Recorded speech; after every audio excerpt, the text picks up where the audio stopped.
Ravi colours இன்றைய trending பெண்களுக்கான exclusive கலெக்ஷனுடன் kurtis, palazzo pant, Patiala pant, துப்பட்டாக்கள், ஷேப்வேர்கள், நைட்டிகள், பிராண்டட் உள்ளாடைகளும் கிடைக்கும். ரவி கலர்ஸ், நேரு வீதி, ராஜா தியேட்டர் சிக்னல் அருகில், புதுச்சேரி. வணக்கம். முக்கிய செய்திகள்.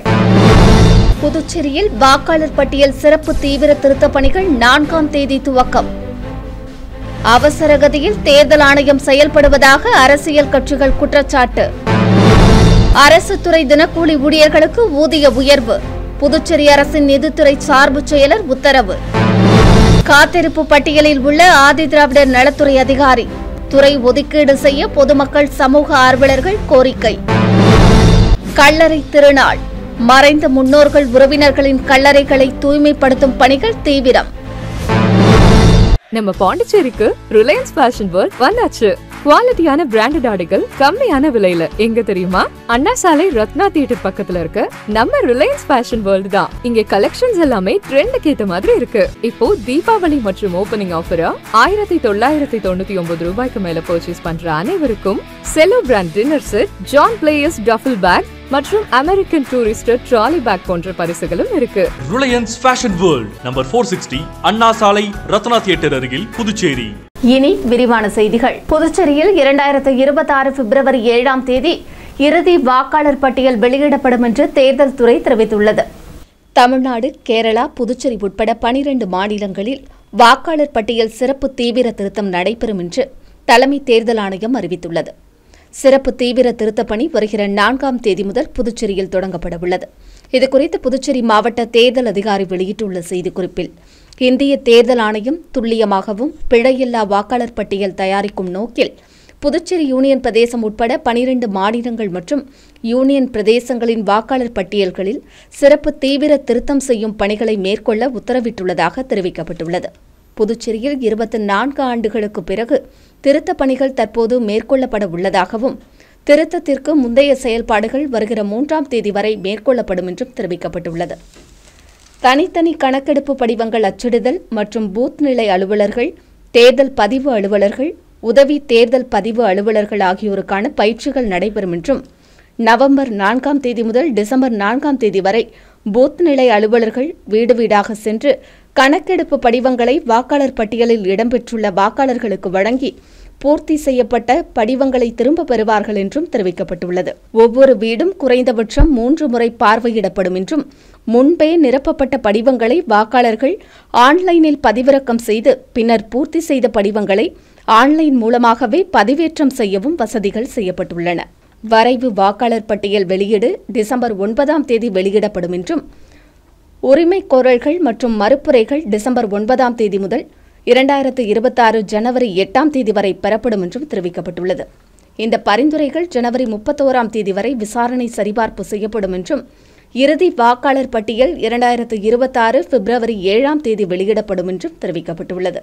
1/1/2026 தேதியின்படி 18 வயது மற்றும் அதற்கு மேற்பட்ட அனைத்து குடிமக்களும் வீடுதோறும் கணக்கெடுப்பில் ஈடுபடும் வாக்குச்சாவடி நிலைய அலுவலர்களுக்கு முழுமையாக ஒத்துழைப்பு அளிக்க வேண்டும் என்றும் கேட்டுக் கொள்ளப்பட்டுள்ளது. புதுச்சேரி மாவட்டத்தில் உள்ள புதுச்சேரி, மாகி, ஏனாம் ஆகிய பிராந்தியங்களிலும் காரைக்கால் மாவட்டத்திலும் திருத்தப் பணிகள் நடைபெறும் என்பது குறிப்பிடத்தக்கது. புதுச்சேரி அரசு துறைகளில் பணியாற்றும் தினக்கூலி ஊழியர்களுக்கு ஊதிய உயர்வு வழங்கப்பட்டுள்ளதாக நிதித்துறை சார்பு செயலர் தெரிவித்துள்ளார். புதுச்சேரி நிதித்துறை சார்பு செயலர் சிவக்குமார் பிறப்பித்துள்ள உத்தரவில் 7வது சம்பளக்குழு பரிந்துரைப்படி அரசு ஊழியர்களுக்கு அகவிலைப்படி கடந்த ஜூலை 1ஆம் தேதி முதல் 58% உயர்த்தப்பட்டுள்ளது என்று குறிப்பிட்டுள்ளார். இதன் விளைவாக புதுச்சேரியில் உள்ள பல்வேறு துறைகளில் முழுநேர தினக்கூலி ஊழியர்களின் சம்பளமும் திருத்தி அமைக்கப்பட்டுள்ளதாக தெரிவித்துள்ளார். அதன்படி பிரிவு 1, 2, 3இல் இடம்பெற்றுள்ள தினக்கூலி ஊழியர்களின் சராசரி சம்பளம் 930 ரூபாயிலிருந்து 948 ரூபாயாக உயர்த்தப்பட்டுள்ளது.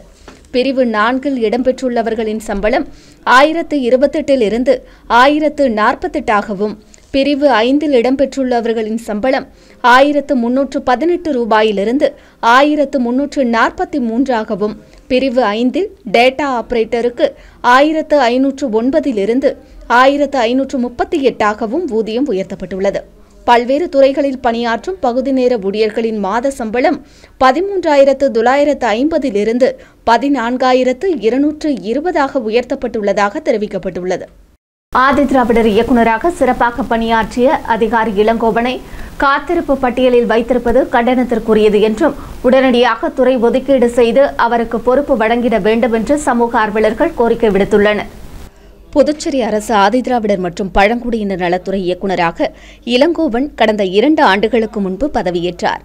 புதுச்சேரி வரலாற்றில் முதன்முறையாக முதலமைச்சர் ரங்கசாமி வழிகாட்டுதலின்படி சிறப்பு கூறு நிதியை தொடர்ந்து 2 ஆண்டுகள் முழுமையாக செலவு செய்து சாதனை படைத்ததுடன் அரசு துறைகளில் முன்மாதிரி துறையாக ஆதிதிராவிடர் நலத்துறையை கொண்டு சென்றார். கடந்த 2 ஆண்டுகளில் பல்வேறு புதிய திட்டங்களை கொண்டு வந்ததுடன் சிறப்பாக செயல்பட்டு வந்த இயக்குநர் இளங்கோவனுக்கு மாற்றாக வேறு ஒரு அதிகாரியை கடந்த 2 மாதத்திற்கு முன்பு அரசு அறிவித்தது. இதையடுத்து அரசு துறைகளில் பணியாற்றும் PCS அதிகாரிகள் அதிரடியாக பல்வேறு துறைகளுக்கு பணியிட மாற்றம் செய்யப்பட்ட நிலையில் ஆதிதிராவிடர் நலத்துறை இயக்குநர் இளங்கோவன் மட்டும் காத்திருப்பு பட்டியலில் சேர்க்கப்பட்டார். அதிகாரிகள் வேலை செய்வதில்லை என ஒவ்வொரு மேடையிலும் புலம்பும் ஆட்சியாளர்கள் சிறப்பாக செயல்படும் அதிகாரிகளை சாதி ரீதியான கண்ணோட்டத்தில் பார்ப்பதோடு அவர்களை பழிவாங்கும் நடவடிக்கைகளில் ஈடுபடுவதாகவும் குற்றச்சாட்டுகள் எழுந்துள்ளன. எனவே ஆதிதிராவிடர் நலத்துறை இயக்குநராக சிறப்பாக பணியாற்றிய இளங்கோவனுக்கு துறை ஒதுக்கீடு செய்து பொறுப்பு வழங்கிட வேண்டும் என்று ஆதிதிராவிட மக்கள் மற்றும் சமூக ஆர்வலர்கள் கோரிக்கை விடுத்துள்ளனர். புதுச்சேரியில் நவம்பர் 2ஆம் தேதி ஞாயிற்றுக்கிழமை கல்லறை திருநாள் அனுசரிக்கப்படவுள்ள நிலையில் மறைந்த முன்னோர்கள் உறவினர்களின் கல்லறைகளை பொதுமக்கள் தூய்மைப்படுத்தி வருகின்றனர். புதுச்சேரியில் ஒவ்வொரு ஆண்டும் நவம்பர் 2ஆம் தேதி கல்லறை திருநாள் கிறிஸ்தவ மக்களால் சிறப்பாக அனுசரிக்கப்படும். மறைந்த முன்னோர்கள் மற்றும் உறவினர்களின் ஆன்மா அமைதிக்காக தேவாலயங்களிலும் கல்லறைகளிலும் அன்றைய தினம் சிறப்பு திருப்பலிகள் நிறைவேற்றப்படும். பொதுமக்கள் தங்களது குடும்ப உறவினர்கள் மற்றும் முன்னோர்கள் நினைவாக கல்லறைகளுக்கு சென்று மலர்களால் அலங்கரித்து மெழுகுவர்த்தி ஏற்றி பிரார்த்தனை செய்வது வழக்கம். இந்நிலையில் நவம்பர் 2ஆம் தேதி ஞாயிற்றுக்கிழமை புதுச்சேரியில் கல்லறை திருவிழா அனுசரிக்கப்படவுள்ள நிலையில் புதுச்சேரி உப்பளம் கல்லறை, திபராயப்பேட்டை, உழவர்கரை உள்ளிட்ட கிறிஸ்தவ கல்லறைகளில் பொதுமக்கள் மறைந்த தங்களது உறவினர்கள் மற்றும் முன்னோர்களின் கல்லறைகளை தூய்மைப்படுத்தும் பணிகளில் ஈடுபட்டுள்ளனர். சிறப்பு வாக்காளர் பட்டியல் திருத்தப் பணிகளை மறுபரிசீலனை செய்திட வேண்டுமென புதுச்சேரி திராவிட முன்னேற்றக் கழகம் சார்பில் அக்கட்சியின் சட்டமன்ற எதிர்க்கட்சித் தலைவர் சிவா தேர்தல் அதிகாரியிடம் மனு வழங்கினார். இந்திய தேர்தல் ஆணையம் அறிவுறுத்தியுள்ளபடி வாக்காளர் பட்டியல் சிறப்பு தீவிர திருத்தம் நடத்தப்பட உள்ளது. இதுகுறித்து புதுச்சேரியில் உள்ள அங்கீகரிக்கப்பட்ட தேசிய மற்றும் மாநில அரசியல் கட்சித் தலைவர்கள் மற்றும் பிரதிநிதிகள் ஆலோசனைக் கூட்டம் ரெட்டியார்பாளையம் ஜெயா நகரில் உள்ள மாவட்ட தலைமை தேர்தல் அலுவலகத்தில் நடத்தப்பட்டது. துணை தலைமை தேர்தல் அதிகாரி தில்லைவேல் தலைமை தாங்கினார். கூட்டத்தில் திராவிட முன்னேற்றக் கழகம் சார்பில் மாநில அமைப்பாளரும் சட்டமன்ற எதிர்க்கட்சித் தலைவருமான சிவா, அவைத்தலைவர் SP சிவகுமார், சட்டமன்ற உறுப்பினர் செந்தில்குமார் மற்றும் காங்கிரஸ், NR காங்கிரஸ், இந்திய கம்யூனிஸ்ட் உட்பட தேசிய மற்றும் மாநில கட்சிகளின் தலைவர்கள் மற்றும் பிரதிநிதிகள் பங்கேற்றனர். அப்போது திராவிட முன்னேற்றக் கழகம் சார்பில் துணை தலைமை தேர்தல் அதிகாரியிடம் மனு அளிக்கப்பட்டது. அம்மனுவில் புதுச்சேரியில் வாக்காளர் பட்டியல் சிறப்பு தீவிர திருத்தப் பணி நவம்பர், டிசம்பர் மாதங்களில் நடைபெறும் என்று இந்திய தேர்தல் ஆணையம் அவசர கதியில் அறிவிப்பு வெளியிட்டுள்ளது என்றும் வடகிழக்கு பருவமழை காலத்தில் பணிகள் மேற்கொள்வது வாக்காளர்களுக்கு கடும் சிரமத்தை ஏற்படுத்தும் என்று தெரிவிக்கப்பட்டுள்ளது. ஏப்ரல் மாதத்தில் தேர்தலை வைத்துக் கொண்டு இப்போது இப்பணிகளை செய்வது சரியா என தேர்தல் ஆணையம் மறுபரிசீலனை செய்ய வேண்டும் என்றும் தேர்தல் ஆணையத்தின் செயல்பாடுகள் சமீப காலமாக சர்ச்சைக்குரியதாகவும் சந்தேகத்திற்குரியதாகவும் உள்ளதாக புகார் தெரிவிக்கப்பட்டுள்ளது. மத்திய அரசின் உத்தரவுக்கு கட்டுப்பட்டு சந்தேகத்திற்குரிய தேர்தலை நடத்தி வருவதை திராவிட முன்னேற்றக் கழகம் எதிர்ப்பதாகவும் தேர்தல் ஆணையம் அவசர கதியில் வெளியிடப்பட்டுள்ள சிறப்பு வாக்காளர் பட்டியல் திருத்தப் பணியை புதுச்சேரி மாநில திராவிட முன்னேற்றக் கழகம் எதிர்ப்பதாகவும் மனுவில் குறிப்பிடப்பட்டுள்ளது.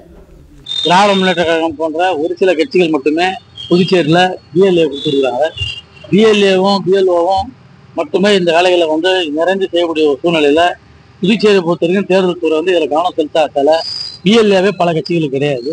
BLO பொறுத்த வரைக்கும் எங்களுக்குள்ள சந்தேகங்கள்லாம் இந்த ஆட்சியாளர்களுக்கு வேண்டியவர்களை மட்டுமே போட்டு அதில் குழப்பம் பண்ணுவாங்கன்னு நினைக்கிறோம். அதே போல் இந்த ஃபார்மை கொடுத்து வாங்குறது முழுக்க கொடுத்துட்டு ஃபுல் பண்ணி வாங்கிக்கலாம்னு சொல்லும்போது அதில் எந்த ஒரு திருத்தத்தையும் எந்த ஒரு மாற்றத்தையும் எதிர்பார்க்க முடியாது. ஏன்னா அதில் எதுவுமே இவங்க ரிஸ்ட்ரிக்ட் பண்ணலை.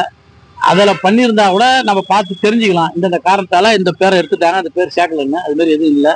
அதனால் இது நாங்கள் திமுக சார்பில் எங்கள் தலைவர் எடுத்த முடிவின்படி, திராவிட முன்னேற்ற தலைவர், இந்தியா கூட்டணி தலைவர்லாம் எடுத்த முடிவின்படி கடுமையான ஆட்சேபனை தெரிவித்து அதில் பிரச்சனைகள்லாம் சொல்லி இன்னைக்கு ஒரு மனுவாக கொடுத்துட்டு இதை நாங்கள் எதிர்க்கிறோம் சொல்லுவோம். மண்ணாடிப்பட்டு தொகுதி திருக்கனூர் பகுதியில் தொடர் மழை காரணமாக கழிவுநீர் கிராமத்திற்குள் புகும் அபாயம் ஏற்பட்டதை அடுத்து அமைச்சர் நமச்சிவாயம் உடனடியாக நீரை வெளியேற்ற நடவடிக்கை மேற்கொண்டார். மண்ணாடிப்பட்டு தொகுதி திருக்கனூர் பகுதியில் உள்ள மழைநீர் மற்றும் கழிவுநீர் சிவன் கோவில் அருகே உள்ள வண்ணான் குளத்தில் நிரம்புகிறது.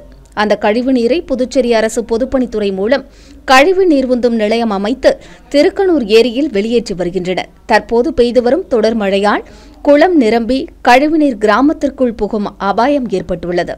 இதைத் தொடர்ந்து பொதுமக்களின் கோரிக்கையை ஏற்று அமைச்சர் நமச்சிவாயம் கொம்யூன் பஞ்சாயத்து மற்றும் பொதுப்பணித்துறை அதிகாரிகளை அழைத்து சென்று நேரில் பார்வையிட்டார்.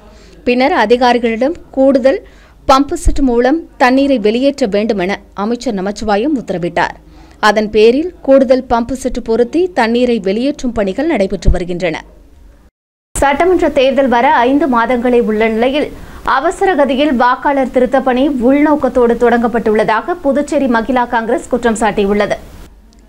இதுகுறித்து காங்கிரஸ் கட்சி அலுவலகத்தில் செய்தியாளர்களை சந்தித்த மகிழா காங்கிரஸ் தலைவி நிஷா, வாக்கு திருட்டு குறித்து தேர்தல் ஆணையத்திற்கு ராகுல் காந்தி பல்வேறு கேள்விகளை எழுப்பி வருகிறார் என்றும் அதற்கு தேர்தல் ஆணையம் பதில் அளிக்காத நிலையில் தமிழகம் மற்றும் புதுச்சேரியில் தேர்தல் வர 5 மாதங்களே உள்ள நிலையில் வாக்காளர் பட்டியல் சிறப்பு திருத்தப் பணி குறுகிய காலத்தில் மேற்கொள்வதில் உள்நோக்கம் உள்ளது என்றும் இதை காங்கிரஸ் கட்சி ஏற்காது என்றும் அவர் தெரிவித்தார். வாக்கு திருட்டை தடுப்பதற்கு பிரத்யேக செயலி உருவாக்க வேண்டும் என்று கேட்டுக்கொண்ட அவர், வாக்காளர் பட்டியலில் பெயர் சேர்க்க இருப்பிட சான்று அவசியம் என்பதை தேர்தல் ஆணையம் நடைமுறைப்படுத்த வேண்டும் என்று கோரிக்கை விடுத்தார். மத்தியில் ஆளும் பாரதிய ஜனதா அரசு நடமாடும் வாக்காளர்களை உருவாக்கி 5 வருடங்களில் 10 மாநிலங்களில் வாக்கு செலுத்தி தங்களுக்கு வேண்டியவர்களை வெற்றி பெற செய்துள்ளதாக குற்றம் சாட்டிய அவர், இதேபோன்று புதுச்சேரியில் வெளிமாநில வாக்காளர்களை வாக்காளர் பட்டியலில் சேர்க்கும் பணிகளில் பாரதிய ஜனதா கட்சியினர் தொடங்கியுள்ளதாக குற்றம் சாட்டினார். புதுச்சேரியில் மருந்து கொள்முதல் முறைகேடு குறித்து ஆளுநர் உயர்மட்ட குழு விசாரணைக்கு உத்தரவிட வேண்டும் என்று முன்னாள் சட்டமன்ற உறுப்பினர் சாமிநாதன் வலியுறுத்தியுள்ளார். புதுச்சேரியில் மருந்து கொள்முதல் முறைகேடு குறித்து முன்னாள் சட்டமன்ற உறுப்பினர் சாமிநாதன் கூறுகையில், புதுச்சேரி மாநிலத்தில் அரசு மருத்துவமனைக்கு தரமற்ற மருந்து கொள்முதல் செய்ததாக வரலாற்றில் இதுவரை இல்லாத அளவிற்கு சுகாதார இயக்குநர்கள் உட்பட 6 பேரை லஞ்ச ஒழிப்புத்துறை கைது செய்துள்ளதாக தெரிவித்துள்ளார். கடந்த ஆட்சியில் குழந்தைகளுக்கு வழங்கும் சத்து மாத்திரைகள் தரமற்ற மருந்துகளால் அதிகாரிகள் கைதாகியுள்ளதாகவும் அதிகாரிகளால் தன்னிச்சையாக எந்தவொரு முடிவையும் எடுக்க முடியாது என அவர் குற்றம் சாட்டியுள்ளார். இதற்கு மூளையாக செயல்பட்ட அப்போதைய ஆட்சியாளர்களே பொறுப்பு என்றும் இவ்வழக்கில் அவர்களை சேர்க்காதது ஏன் என்றும் கேள்வி எழுப்பியுள்ளார். இந்த ஊழலில் தொடர்புடையவர்கள் குறித்து விசாரிக்க ஆளுநர் உயர்மட்ட குழு அமைக்க வேண்டும் என்றும் அவர் வலியுறுத்தியுள்ளார். இதுகுறித்து அவர் மேலும் கூறுகையில், ஆண்டுகளில் காங்கிரஸ், திமுக உள்ளிட்ட தற்போது ஆளுகின்ற அரசு அனைத்துமே ஊழல் மிகுந்த அரசுன்றது பல்வேறு வகையில் சுட்டி காட்டிக்கிறோம். இப்போ இன்னைக்கு அது நிரூபணமாகிடுது. அதிகாரிகளை நீங்கள் கைது பண்ணிக்கிறீங்க, ஆனால் அதிகாரியினுடைய உத்தரவு யார் போட்டது? அதிகாரியே தன்னிச்சையாக பாண்டிச்சேரியில் இருக்கிற அத்தனை துறையிலுமே, துறை வாரியாக அனைத்து துறையிலுமே அதிகாரிகள் தன்னிச்சையாக டெண்டர் போட முடியுமா? ஒரு ஆர்டர் அதிகாரிகள் கம்ப்ளீட்டாக வாங்க முடியுமா? அப்போ இதில் சம்மந்தப்பட்ட அமைச்சர் யார்? அப்போதைய முதலமைச்சர் யார்? அவர் மேலே ஏன் நீங்கள் வழக்கு பதிவு செய்யலை? தொடர்ந்து கட்சி தான் வெவ்வேறு இருந்தாலும் ஒரே மாதிரியான ஆட்கள் திரும்ப திரும்ப வர்றதுனால நம்ம புதுச்சேரி மாநிலத்தில் பல்வேறு வகையில் துறை சார்ந்த ஊழல்கள் நடக்குது. நான் மட்டும் சொல்லலை, மத்திய தணிக்கை குழு பல்வேறு வகையில் கிட்டத்தட்ட கடந்த 15 ஆண்டுகளில் பல்வேறு துறையில் ஊழல் நடந்துக்குது, கையாடல் நடந்துக்குதுன்னு மத்திய தணிக்கை குழு அறிக்கையை தாக்கல் பண்ணிக்குது. இன்னைக்கு இந்தியாவிலே எந்த மாநிலத்திலையும் இத்தனை பேர் ஒரு அரச அதிகாரிகள் முன்னாள் அதிகாரிகள் அது இயக்குநர்கள், அது MBBS படித்தவங்க ஃபுல்லாகவே ஒரு சமூகத்தில் அந்தஸ்துள்ள ஒரு MBBS MD படித்த டாக்டரு இன்னைக்கு அரசாங்கத்தினுடைய தவறான நடவடிக்கையால், நான் எல்லா அதிகாரிகளையும் தொடர்ந்து சொல்லுவேன், பாண்டிச்சேரியில் திரும்ப திரும்ப சொல்கிறேன், இந்த முதலமைச்சர், சட்டமன்ற உறுப்பினர், அமைச்சர்கள்லாம் நிரந்தரமானவங்க கிடையாது. நிரந்தரமானவங்க என்றைக்குமே கிடையாது. இன்னைக்கு இருப்பாங்க, நாளைக்கு இருக்க மாட்டாங்க. ஆனால் ஒவ்வொரு முறையும் நீங்கள் தவறு பண்ணும்போது அவங்க தவறான நடவடிக்கை நீங்கள் துணை போனீங்க அப்படின்னா இன்னைக்கு பாருங்கள், அந்த கைது பண்ணிக்கிறாங்க ஃபுல்லாக, ஒட்டுமொத்த இந்தியாவே பார்க்குது. அதே நிலைமை உங்களுக்கு வரும். மருத்துவத்துறையினுடைய ஊழல் அது வேறு எந்த துறையை விட ஒரு சாதாரண ஏழை மக்கள் ஏழை மக்கள், பெரியோர்கள், குழந்தைகள் இவங்கெல்லாம் அரசு மருத்துவமனை நம்பிக்கிறாங்க. நீங்கள் இந்த மாதிரி இன்சுலின்லேருந்து சாதா மருந்துலேருந்து எல்லாத்துலேயும் வந்து தரமற்ற மருந்து தயார் பண்ணி கொடுத்தீங்க அப்படின்னா 44 லட்சம் ஊழல் நடந்ததாக குற்றம் சாட்டிக்கிறாங்க.